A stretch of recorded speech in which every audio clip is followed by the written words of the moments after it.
So I'm sure even if you haven't seen it, you may or may not have heard of Squid Game. Well, this is the mask from one of the main characters, and I picked this up from just a cheap shop. It's not like a fantastic replica of the mask, but I thought, why not? Let's paint it white and see what it looks like. Let's get into it right now. So here is the mask. I want to fill up some of these holes at the top as well as that one on the nose. I'll also need to mask up the strap. I'm just going to use a bit of DNA anti-static cleaner just to clean the surface up a little bit. Now usually on plastic like this I would use a plastic primer, and I'd highly recommend that you do the same. However, for this example I'm going to try the Trident paint straight over the top. So I'm just going to give it a light scotchy and then see how it sticks. It's a good idea to wear a glove as well, just so none of that oil from your skin goes onto the surface. And now using that grey Scotch-Brite, I'm just going to go ahead and give it a sand. This will work better than sandpaper because we've got all these little edges. I want to get in those and scuff them up so that my paint sticks.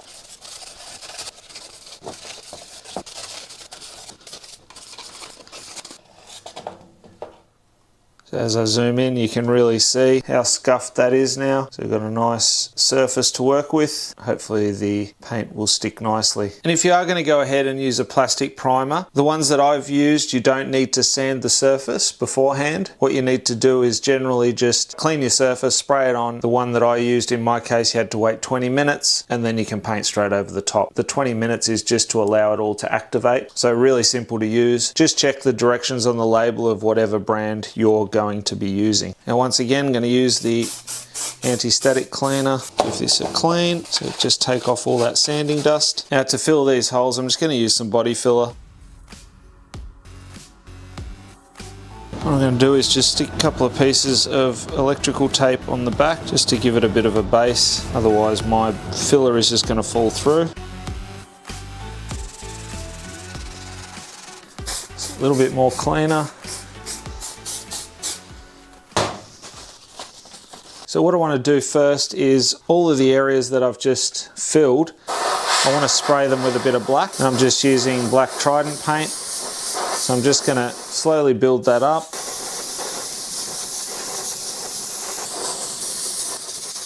Give the whole mask a quick dusting.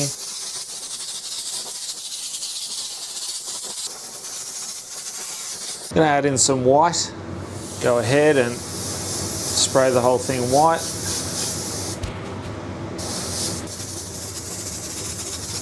I know the mask is black in the show, but I thought, why not try something completely opposite and render the mask with a white base and see how it looks.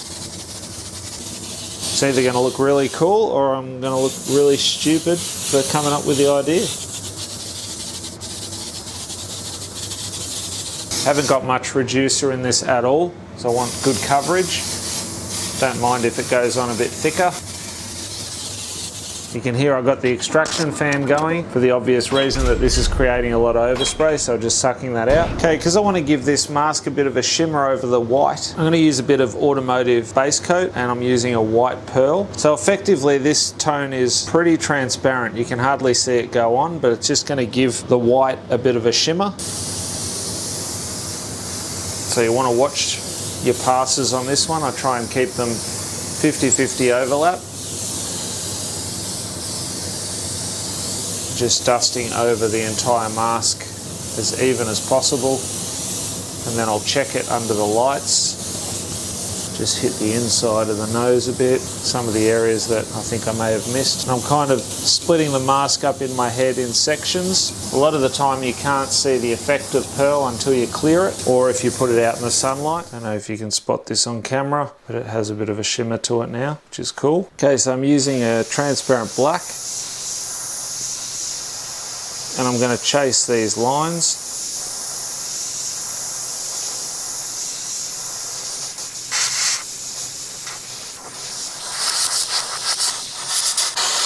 Might just black out these sections.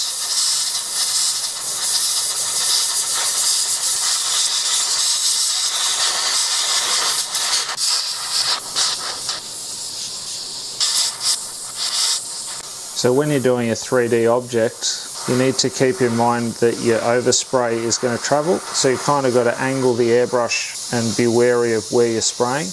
so that you don't get overspray in the wrong area.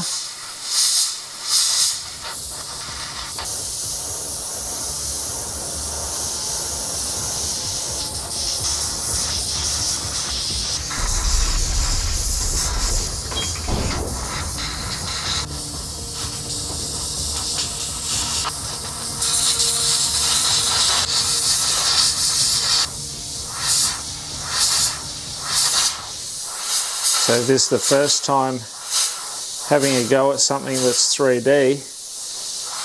Even if you're following along and you bought yourself one of these masks and you're giving this a go, it's definitely good practice. But I would start with the shorter lines first and just go light, and you can go a bit darker as you move through the exercise.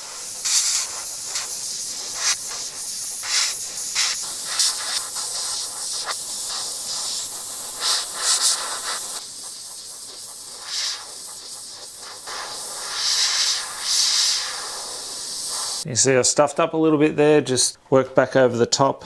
I may bring some shading in as well.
Now remember, when you're following lines, always look ahead of the line. Don't focus on where the airbrush is. I've actually got a specific video which I'll link up to in the description, and that'll teach you how to follow your lines a lot easier.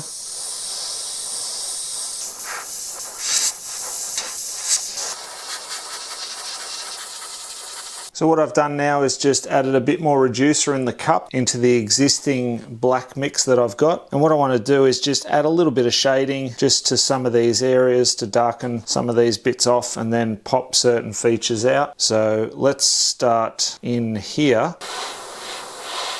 So I'm just from a distance shading that out. Give it a bit more of an airbrush feel, which is what I want. That's looking pretty cool already. I'm going to do this very gradually. You can see how quickly that's just transforming it. I'm basically just a bit further away, not going too heavy. I'm just shading out some of these areas.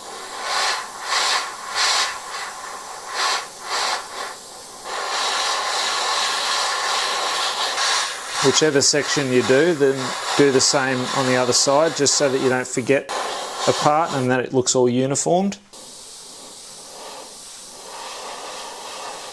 You can see how that shadow just helps to lift up certain sections.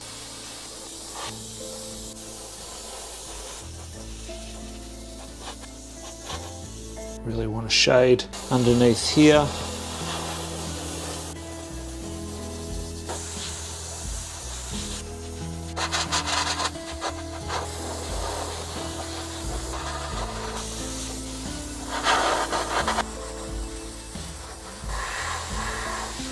You might be able to really notice how that pearl now is shining.